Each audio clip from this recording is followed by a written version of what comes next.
Hari ini kita akan membahas terkait dengan metodologi penelitian lingkungan, lebih fokus ke variabel penelitian ya. Seperti biasa kalian bisa baca beberapa referensi yang berkaitan dengan metode penelitian ya. Oke. Pertama kita akan bahas dulu nih tentang variabel. Jadi variabel itu adalah suatu konsep yang memiliki variasi nilai. Nah, jikalau diibaratkan pada manusia ya, badan manusia itu bukan variabel dan tinggi manusia adalah variabel. Mengapa? Karena badan manusia itu tidak jelas nilainya apa. Beda kalau tinggi badan manusia, ya ada ukurannya, ada variasi nilainya. Ada sesuatu yang bisa kita gunakan untuk mengukurnya, ada unitnya, ada besarannya, ya. Jadi kalau badan manusia saja bukan variabel, tetapi tinggi badan manusia adalah variabel, ya. Oleh karena itu, jikalau dalam dua bentuk variabel dalam penelitian itu ada dua jenis, ya. Ada variabel kategorikal, ya. Kategorikalnya ini adalah misalnya saja yang memiliki dua golongan, kita sebut dikotomi ya. Di itu dua, kotomi itu pembagiannya, dibagi menjadi dua. Ya contohnya jenis kelamin ya. Jenis kelamin itu kalau kita buat variabelnya laki-laki atau perempuan ya. Tapi beda kalau misalnya di negara tertentu ya, mungkin jenis kelaminnya beda, misalnya di Thailand ya, saya pernah tinggal. Nah, tetapi pada umumnya jenis kelamin kita hitung dikotomi ya, laki-laki atau perempuan. Ada politomi ya, poli itu banyak, tomi itu pembagian ya. Misalnya saja jenis pekerjaan itu misalnya saja ada yang menjadi pekerja, ada yang menjadi manajer, ada guru, dosen dan seterusnya. Dia bisa banyak. Nah, oleh karena gitu, variabel yang sifatnya kategori itu bisa dibagi menjadi dua pembagiannya atau bisa pembagiannya banyak. Ini tipe variabel kategorikal ya. Ada yang disebut juga variabel bersambungan, continuous variables, yang memiliki rangkaian nilai yang memiliki rentang tertentu, misalnya usia atau pendapatan. Atau misalnya saja kalau kita menggunakan variabel itu dalam misalnya gini ya. Contohnya variabel yang kategorikal ini misalnya kalau dalam kita menggunakan metodologi penelitian di teknik lingkungan yang dikotomi misalnya ya. Misalnya dua variabelnya menggunakan lampu tipe UVA dan lampu UVC ya.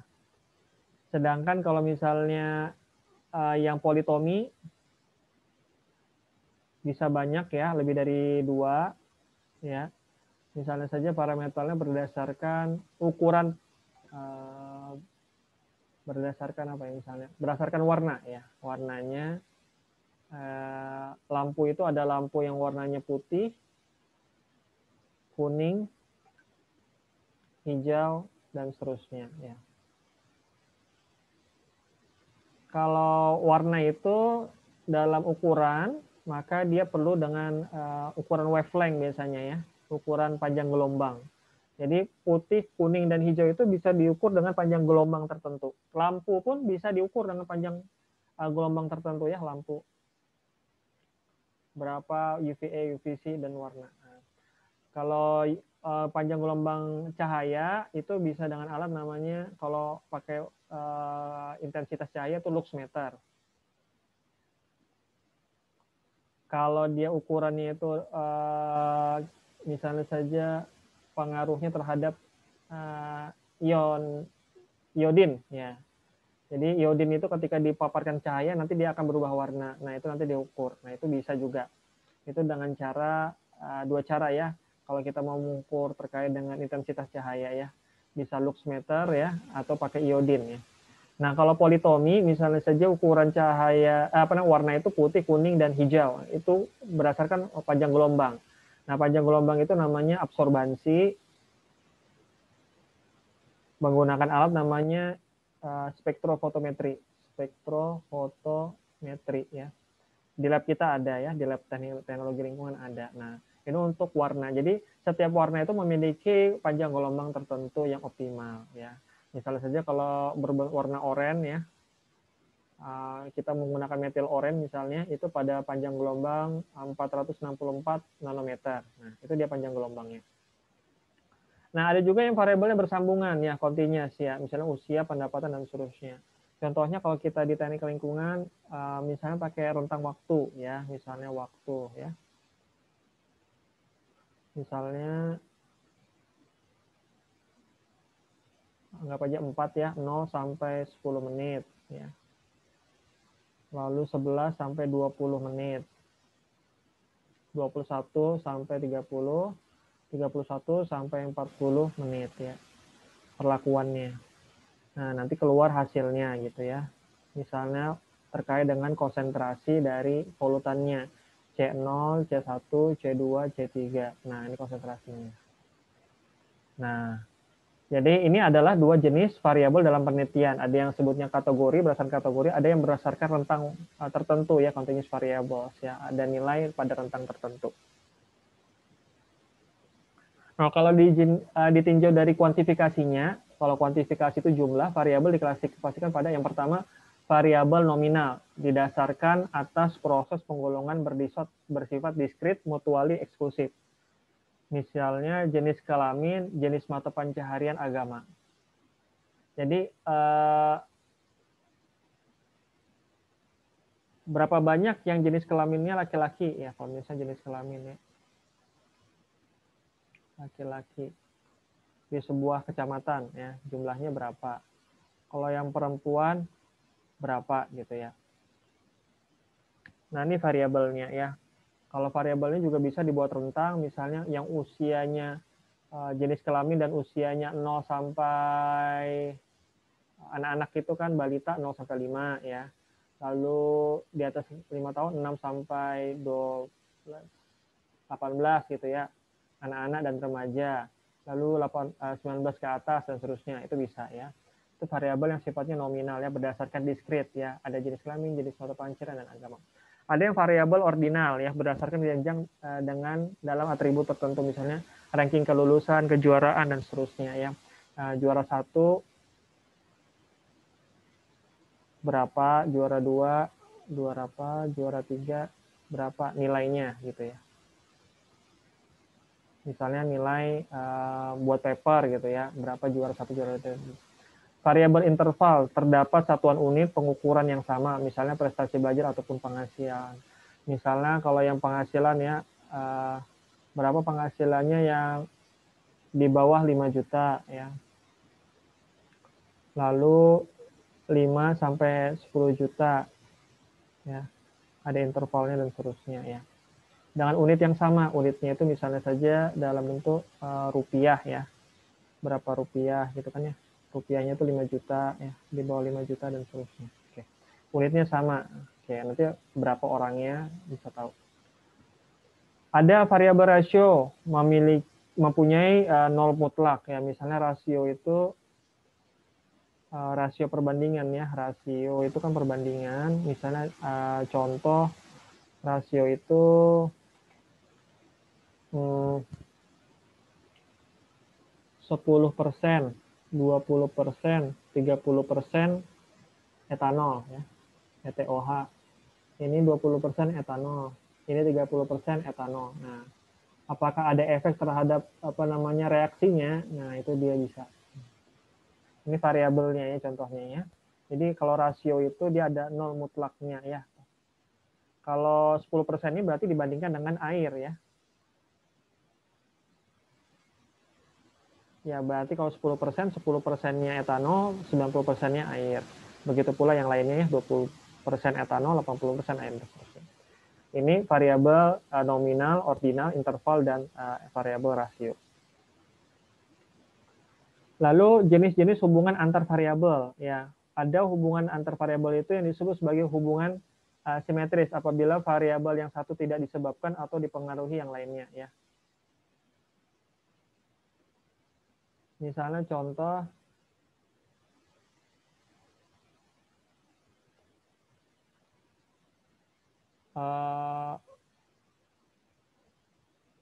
ketika parameter contoh yang pertama ya. parameternya turbidity, ya. Turbidity atau kekeruhan. Lalu berapakah nilai dari apa ya? Misalnya saja kaitannya ke COD misalnya. Apakah ada kaitan antara turbidity dan COD? Mungkin bisa ya. Mungkin aja. Yang nggak ada kaitannya misalnya kekeruhan itu dengan kandungan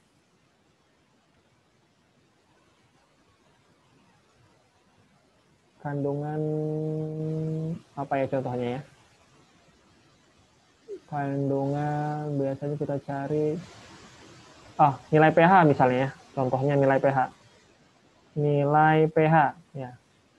Turbidity ada kaitannya dengan pH? Enggak juga ya, kadang-kadang ada, kadang enggak. Nah ini dia hubungannya simetris ya. Jadi variabel turbidity itu enggak ada kaitannya sama nilai pH ya. Kalau nilai pH itu kaitannya dengan apa? Dengan keberadaan H+ dan OH- ya kan ya. Nah kalau turbidity ini kaitannya dengan apa? Dengan adanya solid ya atau padatan ya. Hubungan timbal balik, suatu variabel bisa menjadi sebab dan juga akibat dari variabel yang lain. Peningkatan sikap manajemen kewirausahaan X dan tingkat kemajuan usaha pada suatu saat X bisa menjadi Y dan sebaliknya. Nah, hubungan timbal balik itu ada kaitannya ya.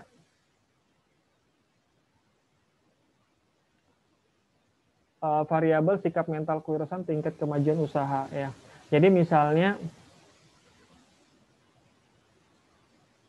ketika ada kinerja yang baik gitu ya, ada peningkatan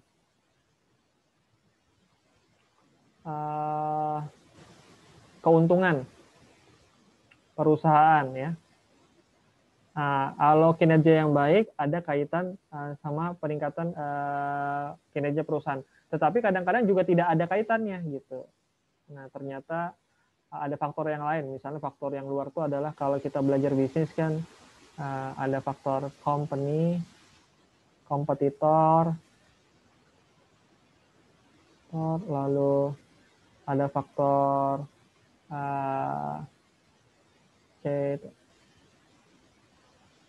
ada faktor konektivitas dan seterusnya ya. Ini bukunya Hermawan Kertajaya nih.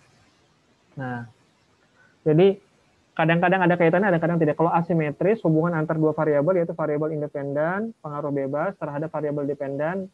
Variabel dependen bisa terdiri dari dua variabel, bivariat bisa juga lebih dari dua. Misalnya, ketika parameter A berkaitan dengan parameter B. Misalnya contoh tadi saya sebutkan, misalnya parameternya turbidity ya. Nah, itu kaitannya dengan kandungan DO atau disop oksigen, oksigen terlarut ya. Jadi kalau turbidity-nya tinggi ya, kandungan DO-nya rendah gitu ya. Kenapa? Karena kalau turbidity tinggi tidak ada cahaya yang masuk. Ketika cahaya kurang, maka menyebabkan fotosintesis kurang, maka DO-nya rendah ya. Jadi biasanya kalau turbidity tinggi, kandungan DO-nya rendah ya. Karena ada hubungannya. Ini contoh-contoh ya terkait dengan hubungan antar variabel. Ada yang bisa selaras, bisa berbanding terbalik, kadang-kadang ada kaitan, kadang-kadang tidak, seperti itu. Jenis variabel ditinjau dari fungsinya. Pertama, variabel bebas, independen atau mandiri, gitu ya. Ada juga disebut sebagai variabel bergantung atau terikat, atau dependen atau tidak bebas. Nah, misalnya kalau variabel bebas itu jikalau sebuah parameter kita rubah ya, kita naikkan atau kita turunkan, maka dia akan berpengaruh kepada variabel yang lain. Nah, ini variabel yang terikat inilah yang berubah ya. Misalnya contoh ketika kita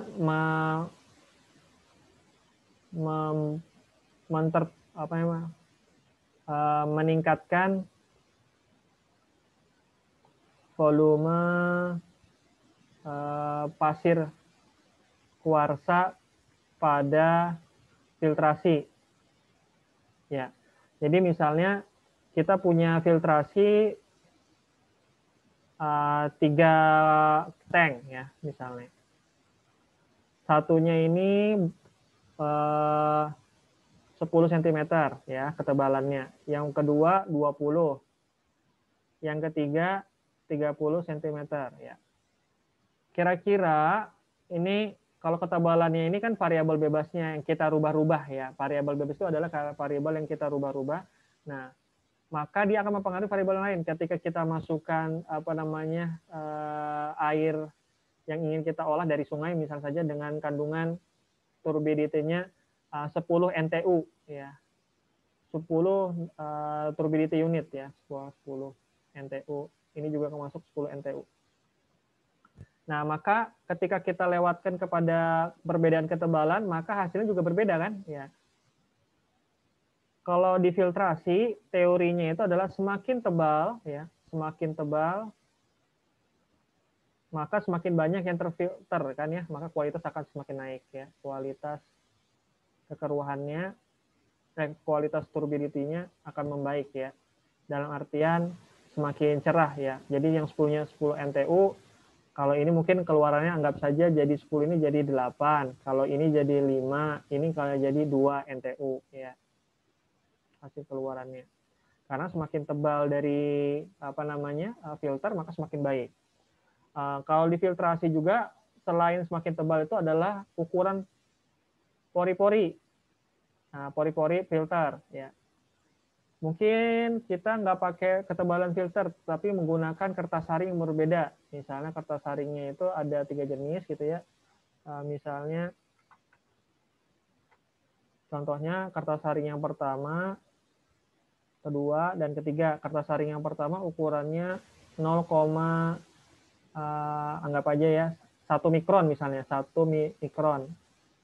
Ya, yang kedua ukurannya 0,45 mikron ya. Yang berikutnya 0,02 mikron ya. Jadi ketika ukuran pori-porinya semakin kecil maka semakin sulit juga dia lewat. Maka jikalau ditingkatkan perbedaannya itu adalah ukuran pori-porinya itu adalah variabel bebasnya, yang terikat adalah turbidity-nya atau kekeruhannya ya. Semakin kecil ukuran pori-porinya maka semakin baik turbidity-nya ya. Artinya tuh nilainya semakin rendah ya. Jadi yang sebelumnya 10 NTU bisa menjadi lebih bagus, bisa jadi 1 NTU dan 2 NTU. Nah, ini ya yang disebut sebagai variabel bebas dan variabel terikat atau bergantung. Nah, yang selain itu ada juga variabel moderator, variabel kendali, dan variator lambang. Itu tapi jarang digunakan. Kita skip aja ya. Nah, perumusan hipotesis. Ketika kita ingin merumuskan hipotesis, maka sebelumnya kita harus pelajarin ya, di pertemuan-pertemuan sebelumnya haruslah jelas dan ringkas. Ya. Jelas dan ringkas.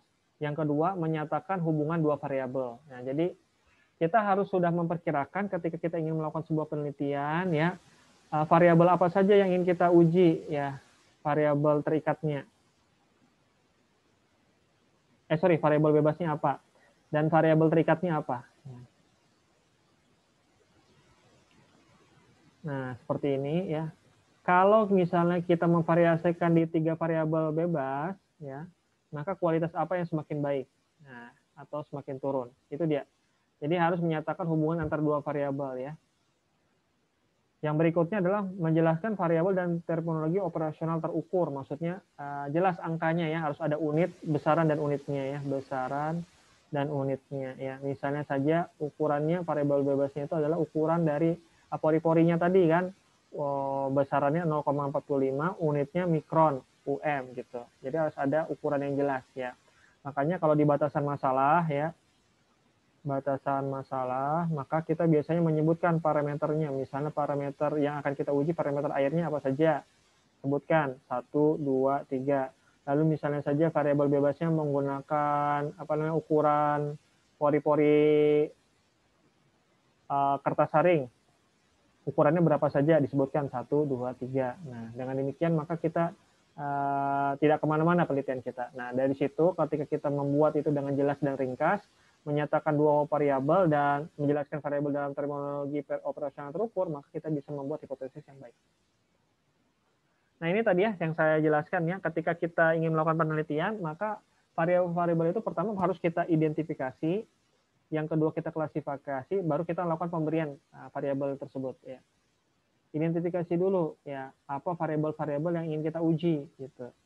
Misalnya variabelnya kita kan kalau di teknik lingkungan core bisnisnya itu ke air, udara, tanah, limbah padat, lalu kebijakan lingkungan atau audit ya, lingkungan dan seterusnya. Kalau airnya apa? Airnya kah? Air minum kah? Air limbah kah? Ataukah air bersih ya? Urutannya kan air minum, air bersih, air limbah ya. Nah, identifikasi variabelnya berbeda ya. Kalau variabelnya di air bersih dan air minum ya, parameter yang di air minum tentu lebih tinggi kan ya. Variabel di air minum lebih tinggi ya. Kalau udaranya itu ada dua. Udara ambien kah? Atau udara emisi? Nah, kalau tanahnya tanah apa? Tanah liat kah? Lempung kah? Pasir kah? Ya. Kaitan ke tanah ini nanti parameternya itu mikronutrien kah? Atau makronutrien? Ya, berbeda ya. Kalau limbah padat ya, nah parameternya limbah padat itu misalnya adalah ukuran limbah padatnya, lalu misalnya saja usia compostingnya kah, misalnya kalau menggunakan composting ya, atau sekarang ini lagi tren itu menggunakan black black fly ya, apa BSF, black soldier fly ya, black soldier fly ya, black soldier fly ya. Jadi menggunakan apa namanya berapa banyak BSF-nya gitu ya. Nah, telur BSF ini kita bisa beli juga ya sekarang ya. Jadi kita bisa atur berapa banyak apa namanya telur yang kita gunakan untuk bisa menghasilkan jenis dari black soldier-nya. Lalu timbulannya kah? Timbulan itu kan ada dua, ada volume, ada berat ya. Nah, jadi banyak variabel-variabel yang bisa kita. Nah, kita harus identifikasi dulu nih. Kita mau penelitian ke arah mana? Baru kita klasifikasikan ya. Mana yang berkaitan dengan tiga. Lalu kita lakukan pemberian. Apakah itu variabelnya itu bebas, antara, atau tergantung. Kalau variabel bebas tadi sudah saya jelaskan ya. Variabel bebas adalah variabel yang dapat menyebabkan perubahan variabel yang lain ya. Jadi ketika kita merubah variabel bebas, maka akan berpengaruh kepada variabel-variabel yang lain, parameter-parameter yang lain ya. Kalau variabel tergantung ataupun variabel apa yang terikat adalah variabel yang berubah akibat adanya variabel bebas. Ya, jadi ketika variabel bebas berubah, maka variabel tergantung atau terikat akan berubah juga. Lalu ada juga yang disebut sebagai variabel antara, di antara bebas dan tergantung ataupun terikat ya. Variabel yang berada di antara variabel bebas dan tergantung. Nah, misalnya ketika variabel bebas ini berubah, variabel tergantung kan berubah, tetapi sebelum berubah menjadi variabel tergantung, ada yang diantaranya. Misalnya contoh tadi saya jelaskan turbidity dengan kadar DO. Nah, ini variabel bebas. Turbidity-nya kita rubah. Nah, kadar DO-nya terikat, ya, terikat atau bergantung ya. Nah, variabel antaranya apa? Misalnya saja jumlah tanaman. Nah, jumlah tanamannya berapa? Nah, jumlah tanaman kan ya, kalau turbidity-nya terlalu tinggi, jumlah tanaman pasti berkurang karena kurang oksigen. Nah, kadar DO-nya juga akan rendah. Nah, seperti itu ya. Ini variabel antara. Jadi, sebelum terjadinya kaitan antara variabel bebas dan terikat, jadi ada variabel antara di tengah-tengahnya, ya, yang menyebabkan hal tersebut bisa berkaitan. Ya. Pemilihan atau pengembangan alat pengambil data. Ya, yang pertama, kalau kita mau ngambil data, ada dengan cara menggunakan kuesioner atau angket ya. Jadi kita menyiapkan dulu daftar pertanyaan. Nah ini kalau kita di teknik lingkungan ya, yang menggunakan kuesioner ini kebanyakan adalah yang sifatnya audit lingkungan ya, audit lingkungan atau kebijakan lingkungan ya, atau kita sebutnya environmental policy. Policy ya. Contohnya apa? Ya kalau di sampah itu ada namanya Jakstrada. Jakstrada, kebijakan strategis daerah terkait dengan sampah ya. Ini saya lagi ada pekerjaan nih ngerjain Jakstrada sekarang saya.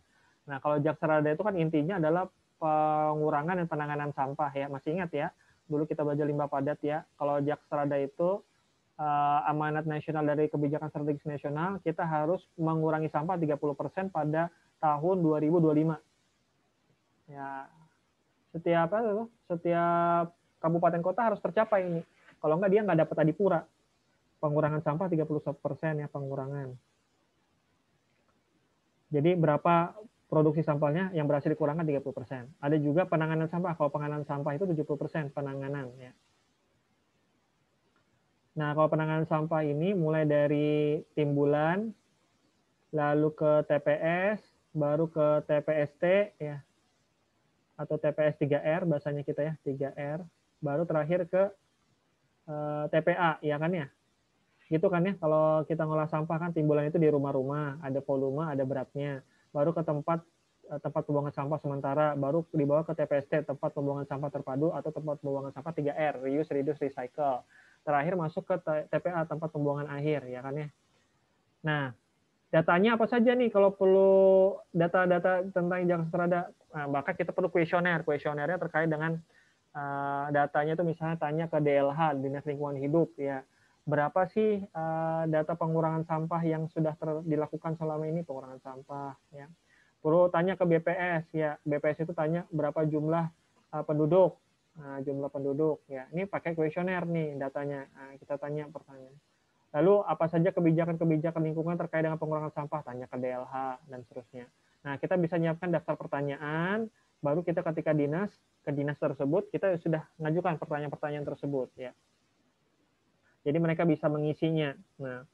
Nah, kalau kuesioner itu bisa bentuknya itu self assessment ya, self assessment, kalau angketannya bisa self assessment. Self assessment itu adalah menilai diri sendiri gitu kan ya. Jadi kita kasih kuesionernya, mereka yang mengisi. Nah, tetapi kuesioner ini bisa juga ditopang dengan wawancara ya. Jadi kita sudah bikin kuesionernya, tapi kita tanya wawancara supaya memastikan. Kadang-kadang kalau ngisi sendiri, kadang-kadang suka salah ya. Apalagi kalau kuesionernya itu pakai angka gitu kan ya. Ada 1, 2, 3, 4, 5 ya. Buruk sekali, kurang baik, buruk sekali, agak buruk, cukup buruk, baik, baik sekali gitu kan ya, ada anunya. Nah, itu kadang-kadang agak sulit. Nah, dengan wawancara maka kita bisa mengarahkan lebih tepat. Kadang-kadang kalau ngisi sendiri juga datanya tidak akurat gitu ya. Berapa sih Pak penggunaan pupuknya? Ya kira-kira 10 karung. Nah, 10 karung ini kita tanya lagi, setiap karung berapa kilo dan seterusnya ya. Nah, ada juga ngambil data itu dengan cara observasi ya. Observasi itu berarti melihat di lapangan ya. Di lapangan atau di lab ya. Nanti kita ke lab. Nah, misalnya datanya seperti itu kan. Nah, kalau kita observasi, misalnya kita cek ya. Kita observasi ini kita cek. Misalnya saja kalau penelitiannya lapangan, kita ambil dulu sampelnya di sungai gitu ya. Kita mau ngecek kalau di kaitan itu misalnya kalau kita di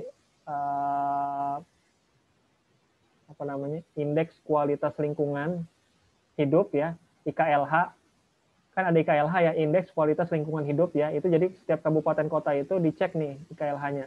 Ini bisa penelitian kalian nih, kabupaten kota itu dicek IKLH-nya. Nah, IKLH-nya itu terdiri dari 3 kan ya, IKU, IK, sama IKTL.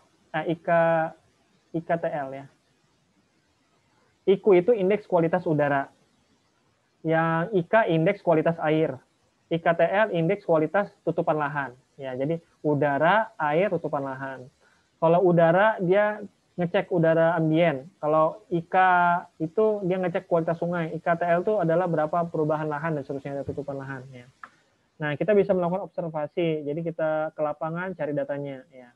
Atau juga kalau nggak observasi kita pakai studi dokumen. Ya. Sudah ada yang melakukan penelitian tersebut terpisah misalnya.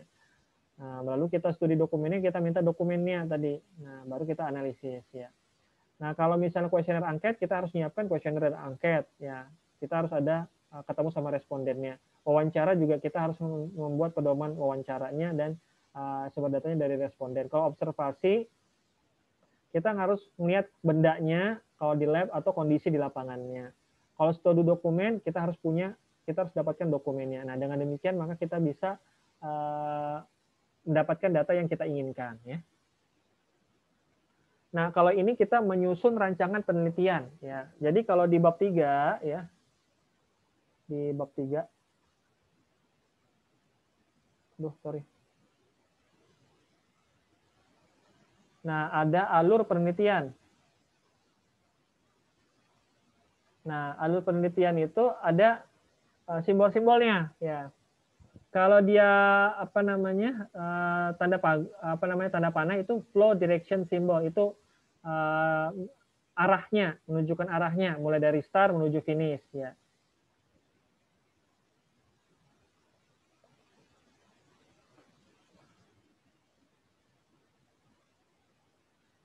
Kalau terminator simbol bentuknya seperti oval gini memanjang, itu buat start sama finish. Jadi kalau misalnya kita mau buat diawali dengan start, itu logonya kayak gitu ya, kayak oval, kita tulis start, ya. Nah, jadi untuk start atau finish pakai logo ini, oval, ya. Lalu simbol manual input, simbol untuk pemasukan data-data secara manual online keyboard, ya. Jadi data-datanya apa saja yang kita butuhkan, ya.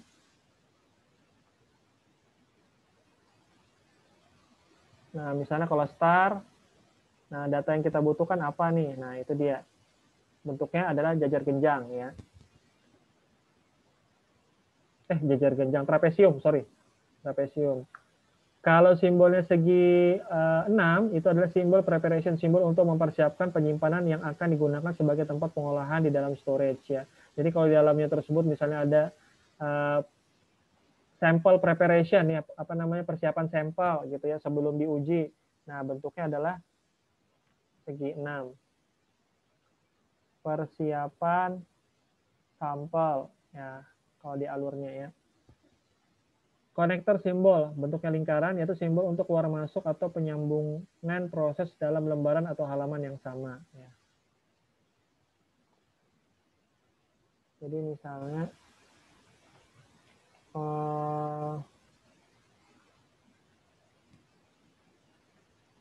misalnya ini kan alurnya gini ya, saya gitu ya. Nah, ujungnya nggak cukup halamannya, buat lingkaran, baru sini lagi sambungannya. Nah, kayak gitu ya. Jadi seperti itu logonya ya, melingkar ya. Konektor simbol juga bisa bentuknya ini seperti segi yang kayak ada tajamnya gini ya, kayak petanda panah ya. Simbol untuk keluar masuk penyambungan pada lembar halaman yang berbeda. Jadi kalau sudah di ujung halaman gitu ya,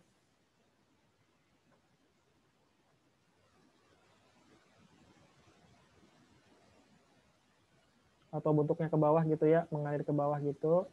Nah, ketika di ujungnya itu kita pakai simbol gini. Nah, baru di halaman berikutnya ada sambungannya gitu ya.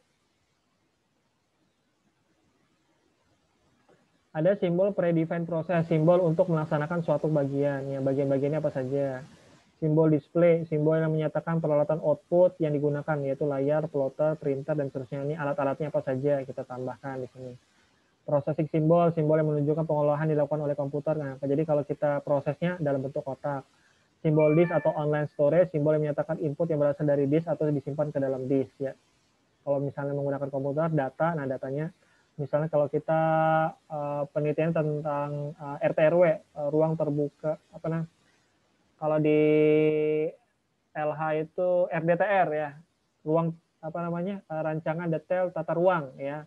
Nah, datanya itu disimpan di disk karena bentuk filenya itu CHP.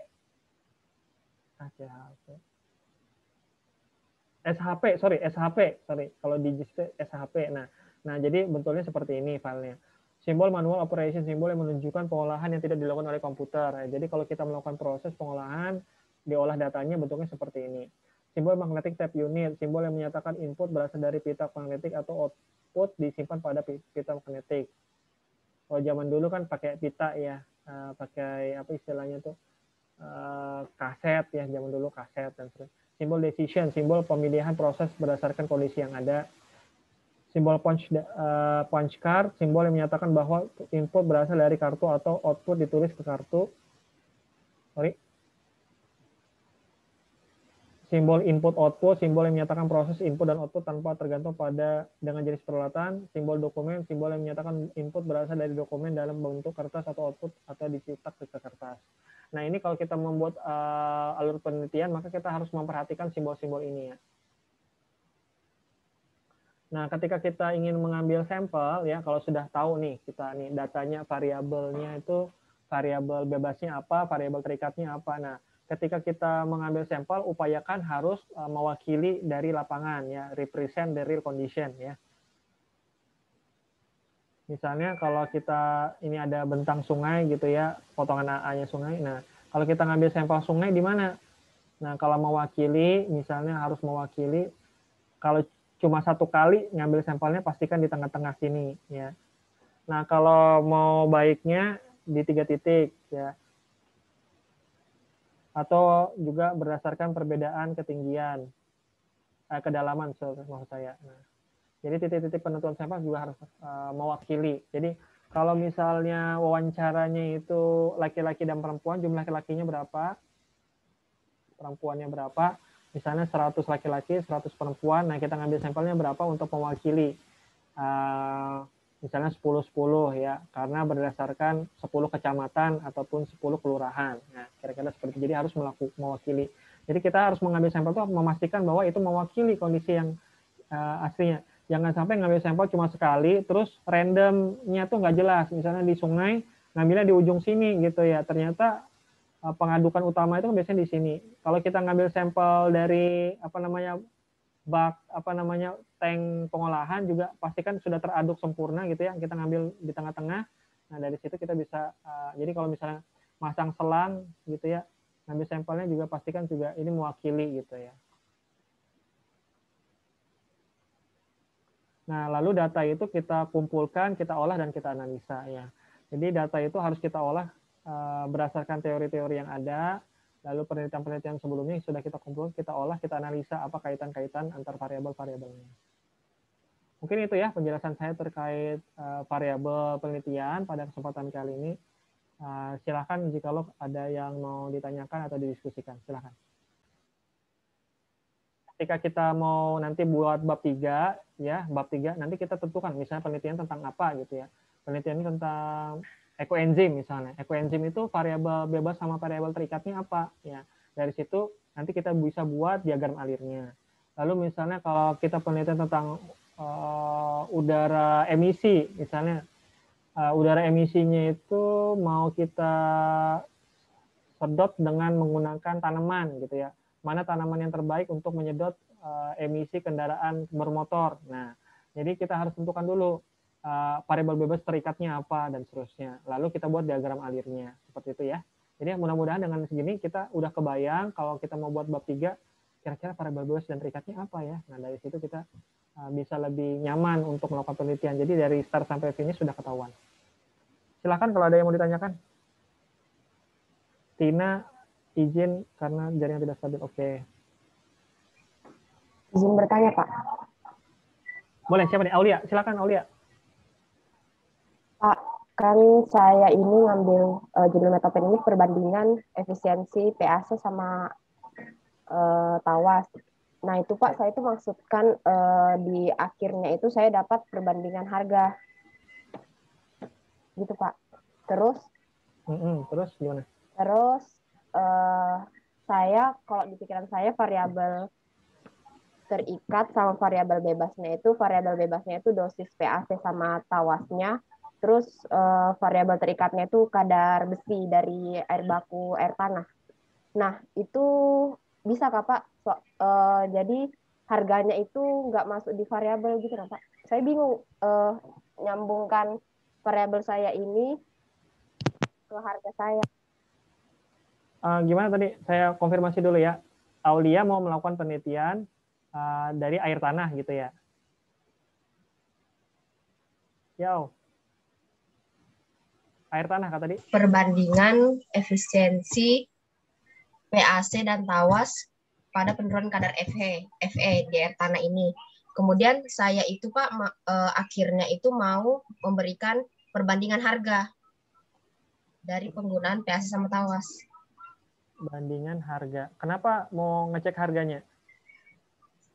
Kalau tawas mah lebih murah sudah. Nah, kemudian kita kan menentukan hipotesisnya. Nah, Ya. saya bingung di hipotesisnya Pak, karena variabel bebasnya saya kan dosis PAC dan tawasnya, kemudian variabel terikatnya kadar Fe.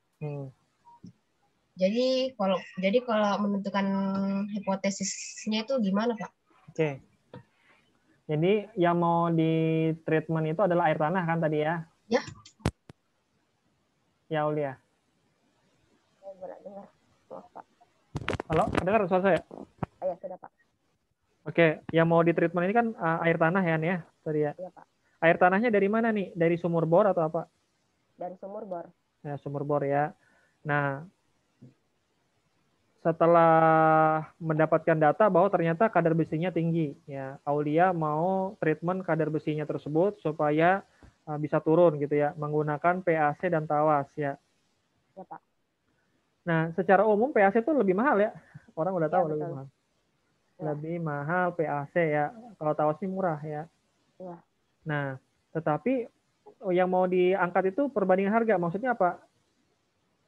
Tawas nanti yang akan dipromosikan gitu, apa gimana? Kebayangnya itu nanti di finishnya apa? Ya, kebayang saya tawas ini yang mau digunakan Pak. Goalnya. Oke. Pertama, kalau PAC dan tawas ini adalah koagulan yang konvensional ya, konvensional ya. Maksudnya itu gimana? Karena sudah sering digunakan. PAC dan tawas ini sudah sering digunakan ya. Kalau penggunaannya gimana? Ya tergantung ya. Kadang-kadang ada yang PAC-nya lebih bagus, kadang-kadang ada yang hasilnya tawasnya lebih bagus ya. Tetapi salah satu pertimbangan itu kan kalau kita melakukan penelitian itu efektif dan efisien ya. Kalau efektif itu hasil luaran ya, hasil luaran. Oh, bagus nih kualitasnya. Kalau efisien itu waktu dan budget. Nah, budget itu soal biaya ya.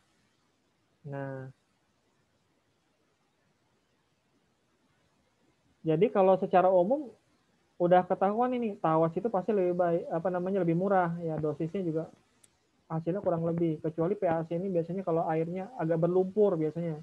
Nah, kalau airnya berlumpur itu PAC lebih baik biasanya seperti itu. Nah, usul saya kalau misalnya mau kaitannya ke pengolahan dengan koagulasi ya, ini harus ada satu koagulan yang ditonjolkan ya. Maksudnya itu koagulan yang alternatif yang bisa harganya itu lebih kompetitif. Kalau PAC dan tawas ini sudah ketahuan gitu ya, sudah tahu orang kalau tawas ini lebih murah PAC. Misalnya saja ya, ini usul saya ya. Misalnya pakai biokoagulan ya, biokoagulan. Koagulan. Jadi koagulannya berasal dari tanaman-tanaman tertentu. Nah, yang jarang digunakan ya bisa seperti itu. Atau koagulannya itu menggunakan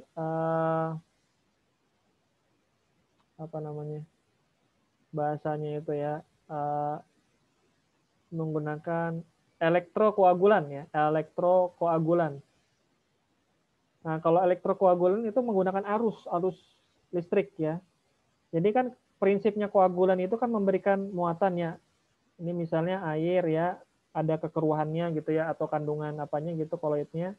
Ketika dimasukkan koagulan, dia itu kan di dalam itu kan ada ukuran kecil-kecil ya padatannya. Nah, ketika ditambahkan koagulan itu kan dia menambahkan muatan positif, negatif, negatif, positif gitu ya.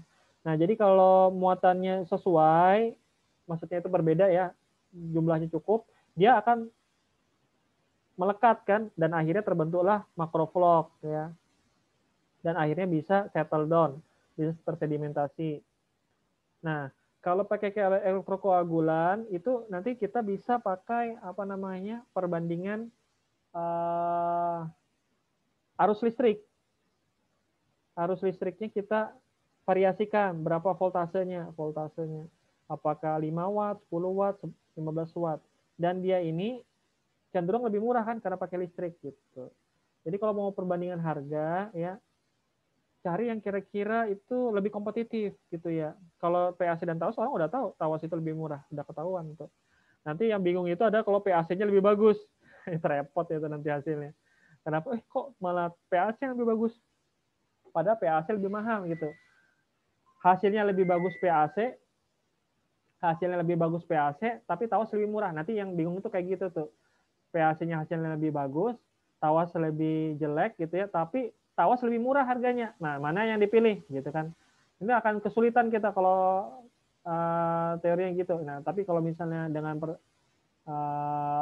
kalau harga ini agak sulit gitu ya. Kalau misalnya kadar besi saja mungkin akan lebih mudah gitu ya. Kalau harga itu agak sulit ya.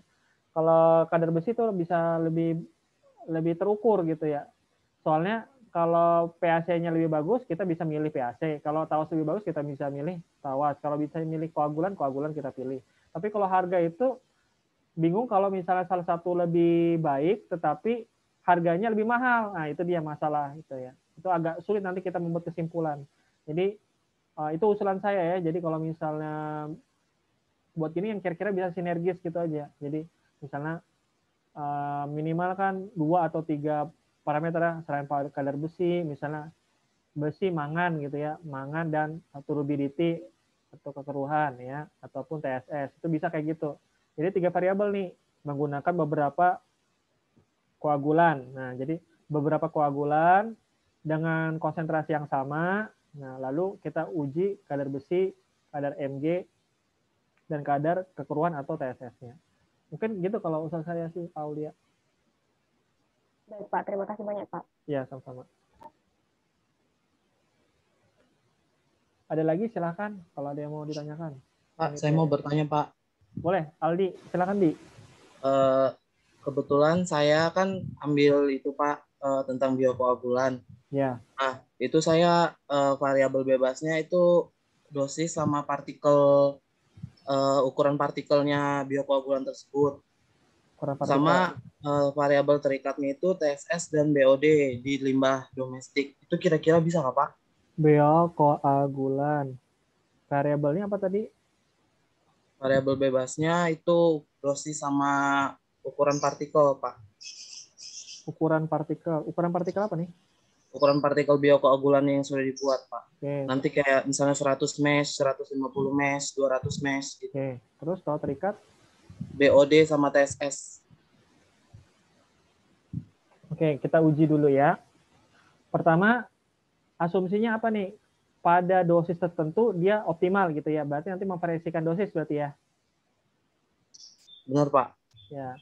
Jadi pertama usulannya bagus saja, ini variabelnya dosis, tapi kalau pertama harus disamakan dulu ya perspektifnya ya. Kalau disebut dosis itu berarti ada perbandingan antara berat dan volume ya.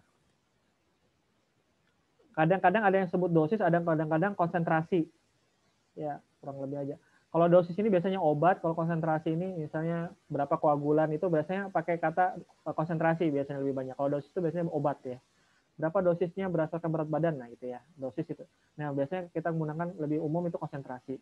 Nah, kalau konsentrasi yang maksud katanya si Aldi ini adalah dosis ya, kita harus itu adalah berat per volume ya. Berat itu satuannya misalnya gram atau miligram, misalnya saja saya tulis ya miligram, dan berat volume itu liter misalnya saja. Nah, ini bisa seperti itu. Jadi ketika konsentrasinya divariasikan, nanti akan ada kualitas yang berbeda kan. Nah, nanti gambarnya kayak diagram batang. Oh, ternyata optimalnya di sini. Berapa nih koagulan nih? Nah, kita bisa lihat. Nah, kalau ukuran partikel, misalnya saja tadi 10 mesh gitu ya. 20 mesh. Anggap aja gini ya, 50 mesh misalnya gitu ya. Nah, ini mau divariasikan. Kalau ukuran mesh, apa kaitannya? Hipotesis yang dibangun. Mungkin hipotesis yang bisa dibangun itu adalah kemampuan dia untuk larut di air misalnya. Ataupun apa gitu. Ini harus dibangun dulu nih. Kenapa memvariasikan ukuran partikel akan berpengaruh.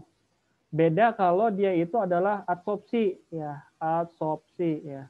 Kalau ukuran partikelnya semakin kecil, itu luas permukaannya semakin besar, maka kemampuan menyerapnya semakin besar. Tapi kalau ukurannya besar, gitu ya, luas permukaannya itu kecil, ya, dengan jumlah yang sama ya, dengan berat yang sama nih ya. Ini lebih banyak nih permukaannya dibandingkan yang besar, gitu ya.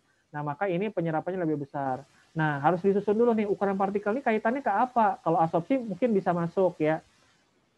Kalau adsorpsi dia bisa masuk karena kalau adsorpsi itu berkaitan dengan ukuran partikel. Nah, kalau koagulasi secara teori itu adalah menambahkan muatan ke dalam vlog-vlog kita ini. Ketika vlognya itu dengan muatan yang sesuai, maka dia akan bisa tarik-menarik gitu kan ya. Nah, jadi kita ini ketika membuat koagula itu memastikan bahwa vlog-vlog kita ini mau berkumpul ketika kita menambahkan muatan. Itu kan ya kalau kita pakai koagulasi. Nah, kalau ukuran partikel ini kaitannya ke arah mana? Nah, ini harus dicari dulu nih teorinya. Saya belum ketemu ya.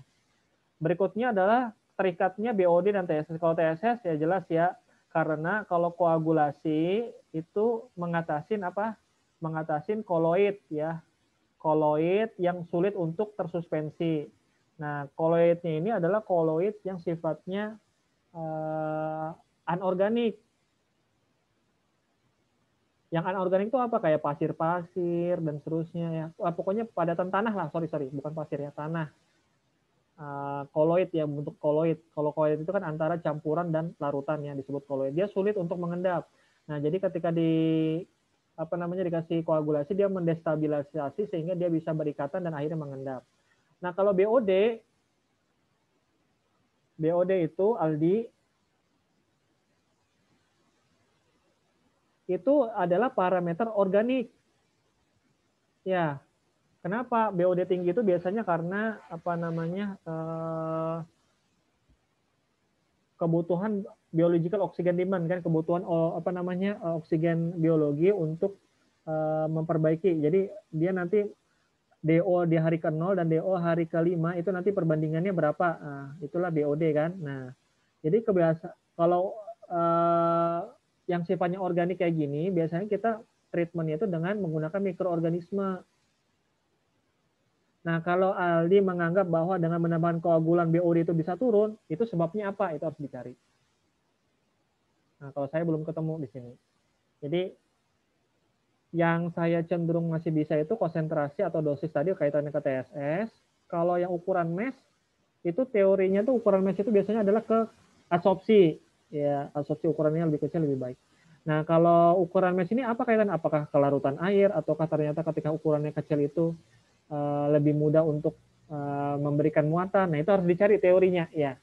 Nah, terus yang BOD, nah harus dicari juga referensi bahwa ternyata koagulasi itu bisa menurunkan BOD.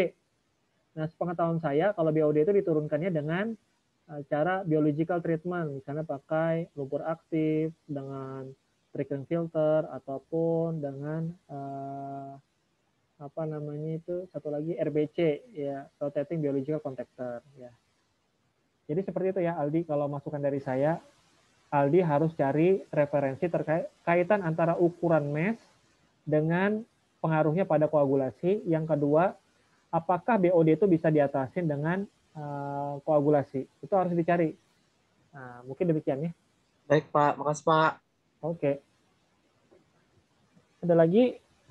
Silahkan kalau mau kita analisa penelitiannya.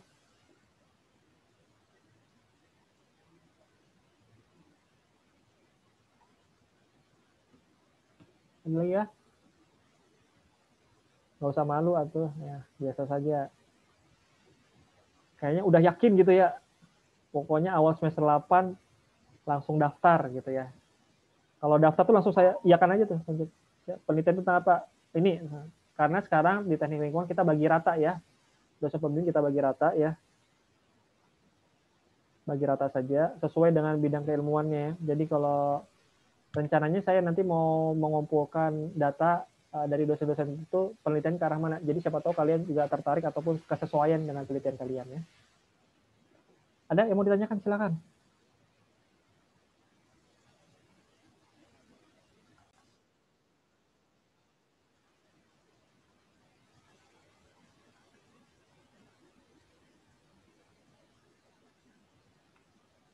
Oke, ini penelitiannya Eldiva. Eldiva judulnya penurunan parameter biological oxygen demand BOD dan total suspended solid pada limbah cair domestik dengan memanfaatkan biji terembesi sebagai biokoagulan. Nah, mungkin itu catatan saya ya, kalau biokoagulan atau koagulasi itu kan biasanya kita menghilangkan koloid ataupun apa namanya padatan yang sulit untuk terendapkan. Kalau TSS, saya pikir nanti akan positif hasilnya. Nah, kalau BOD ini perlu dicari referensinya ya. Biji terembesi, nah, biji terembesi ini berarti dari tumbuhan ya. Oke. Pada limbah cair domestik.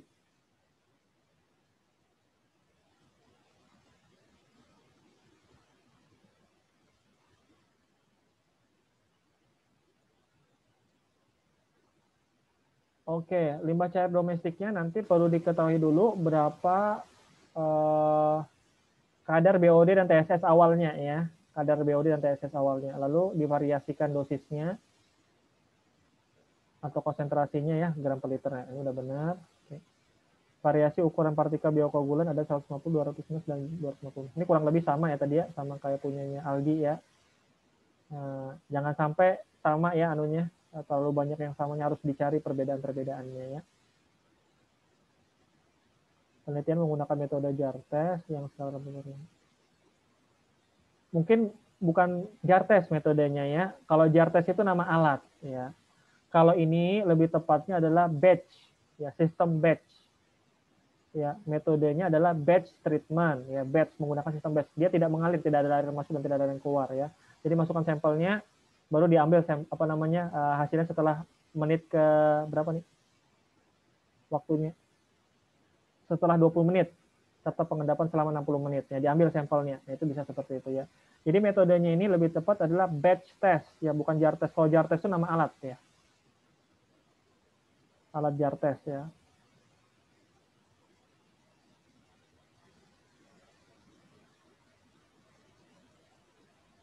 Mungkin kalau mau dimasukkan jar test, metode batch dengan menggunakan alat jar test ya, lebih tepat gitu ya. Masukkan saya.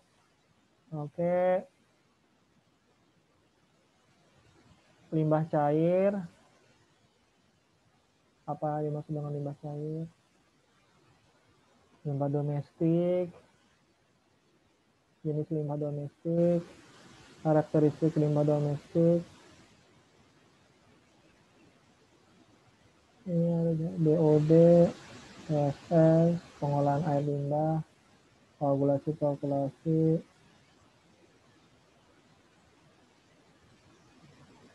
Mungkin perlu dikasih penjelasan tentang biokoagulasi ya. Apa itu biokoagulasi, ini belum ada, baru koagulasi saja.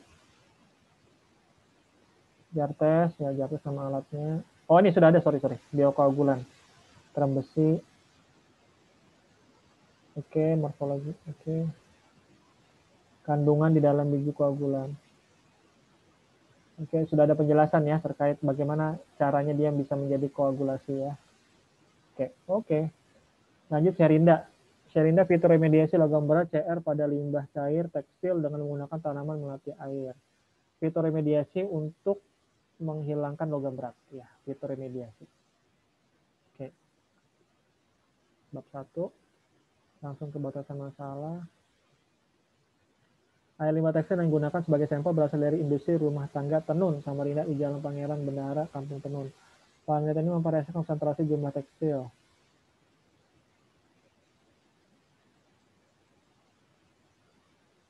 Kalau konsentrasi dan jumlah itu beda ya. Jadi mungkin maksudnya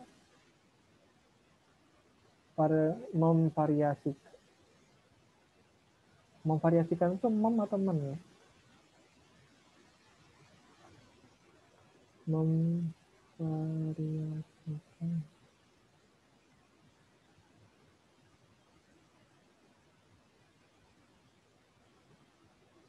Oh betul, memvariasikan. Betul, memvariasikan. Memvariasikan konsentrasi jumlah. Maksudnya konsentrasi apa nih? Konsentrasi logam berat maksudnya gitu ya. Oh, maksudnya ini maksudnya jumlahnya logam berat. Jadi mungkin ini ya kalimatnya diperbaiki. Penelitian ini memvariasikan konsentrasi apa nih tadi? Logam berat Cr ya, kromium ya. Nah, ini perlu nah itu. Kalau udah disebutkan di nomor 2, kromium dengan ini nggak perlu lagi yang nomor 4 ya. Oke. Penelitian ini memvariasikan berat tanaman digunakan penelitian ini adalah 100 gram dan 200 gram. Nah, usul saya ya buat Cerinda, kalau bisa 3 titik ya. Jadi untuk kelihatan trennya ya. Jadi kalau misalnya 100, 200 dan 300. Kalau 3 titik itu bisa mewakili secara statistik ya. Jadi apakah memang trennya naik? Jadi kalau secara apa namanya logika kita ya, semakin berat ataupun semakin banyak tanamannya ya, maka semakin banyak juga yang diserapkan. Jadi kalau 100, 200, 300 nanti hasilnya makin baik persentase penyerapan. Penelitian digunakan menggunakan tanaman air. Fitoremediasi, kelebihan fitoremediasi, kelemahan fitoremediasi mengatur air, karakteristik tanaman air limbah,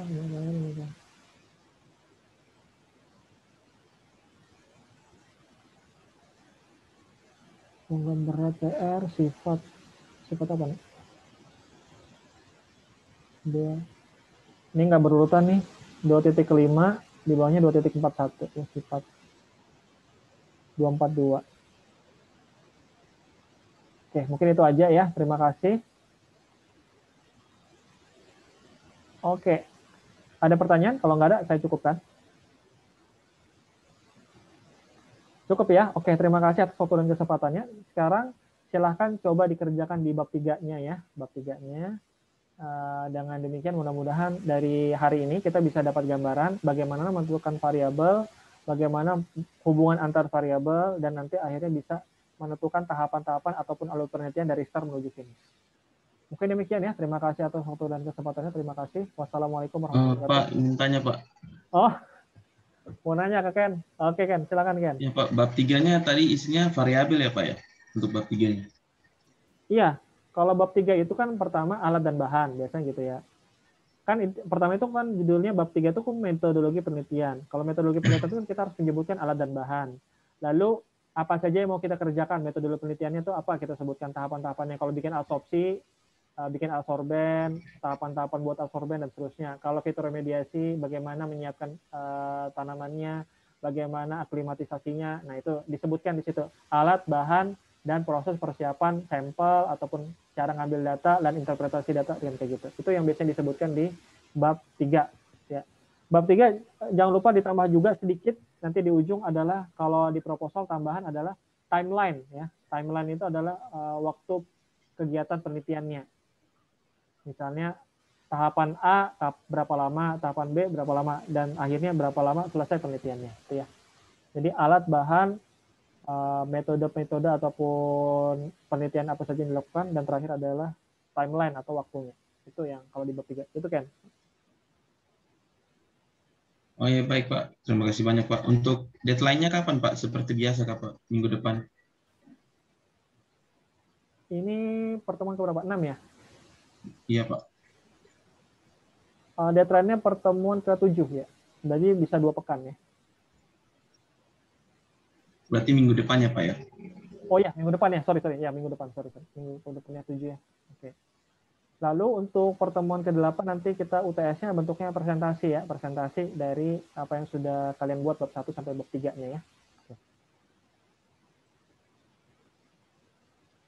Oke, cukup ya? Iya Pak, terima kasih banyak Pak. Pada ya, sudah ya? Oke, saya cukupkan ya. Terima kasih atas waktu dan kesempatannya. Wassalamualaikum warahmatullahi wabarakatuh. Selamat siang. Waalaikumsalam warahmatullahi wabarakatuh. Siang Pak, terima kasih Pak. Sama-sama.